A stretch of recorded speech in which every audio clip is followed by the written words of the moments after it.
இன்னைக்கு சஷ்டி கைஸ், அதான் ஸ்பெஷலே. வீட்டில் சாமி கும்பிட்டு முடிச்சுட்டு அம்மா சுட்ட மொறுன்னு தோசையை பிரேக்ஃபாஸ்ட்டாக பஜ்ஜியை வச்சு சாப்பிட்டு முடிச்சுட்டு நாங்கள் போன வழி பூரா காட்டு வழி தான், வயல் தோட்டமாக இருக்கும், நல்லாயிருக்கும் போகிற வழி சூப்பராக. அப்புறம் அங்கே நாங்கள் போகும்போது பார்த்திங்கன்னா கூட்டமே அதிகமாக கிடையாது. கீழேயே பூ தீபம்லாம் வாங்கிட்டு நாங்கள் மலையேற ஸ்டார்ட் பண்ணிட்டோம். இது வந்து குட்டி மலை தான். நாங்கள் போகும்போது பார்த்திங்கன்னா ஒரு 2 ஃபேமிலி ஒரு ஃபேமிலி தான் இருந்தாங்க. சுத்தமாக கூட்டமே கிடையாது. அதனால் சாமி நல்லா சூப்பராக பார்த்தோம். நாங்கள் மட்டும்தான் இருந்தோம்னு சொல்லலாம் கடைசி வரைக்கும். அப்புறம் அப்படியே சுற்றி பார்த்துட்டு நல்லா உட்காந்துட்டு கோவிலில் வியூலாம் என்ஜாய் பண்ணிவிட்டு கீழே இறங்கிட்டோம். நாங்கள் போன வழிபூரா வயல் தோட்டம்னு சொன்னோம் இல்லையா, திரும்பி வரும்போது இந்த மாதிரி மஞ்சள் காட்டு வழியாக வந்தோம். கமன்னு வாசனை கைஸ் ரோடு பூரா.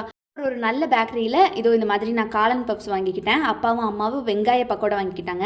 காளான் பப்ஸ் சூப்பராக இருக்குன்னு சொன்னோன்னே அப்பாவும் ஒன்று வாங்கிக்கிட்டாரு. இன்னொன்று இந்த மாதிரி 2 டீ அவங்க 2 பேர் குடித்தாங்க சொல்லி. அப்புறம் நான் வந்து இந்த மாதிரி ஃப்ரெஷ்ஷான ஆரஞ்சு ஜூஸ் வாங்கிக்கிட்டேன்.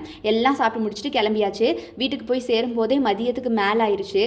அப்புறம் நாங்கள் போய் சாப்பிடும்போது பார்த்திங்கன்னா அம்மா சூப்பராக இந்த கேபேஜ் கூட்டு தான் வச்சுருந்தாங்க. அப்பா வந்து ரசம் வச்சுட்டாரு. சூப்பராக இருந்துச்சு அப்பா வச்ச ரசம். என்னமோ தெரில, எனக்கு மைண்டே இல்லை சாப்பிட்றதுக்கு. அதனால் அப்படியே உட்காந்துருந்தேன். எங்கள் அம்மா உடனே பேசிஞ்சிட்டு ஒழுங்காக இங்கே வந்துருன்னு சொல்லி ஊட்டி விட ஸ்டார்ட் பண்ணிட்டாங்க. நம்ம சாப்பிட்றத விட அம்மா ஊட்டி விட்டால் டேஸ்ட்டும் கூடுதலாக இருக்கும், நிறையவும் சாப்பிடலாம். நீங்கள் இதை ஃபீல் பண்ணியிருக்கீங்களா கைஸ்? ரொம்ப டேஸ்ட்டாக இருக்கும்.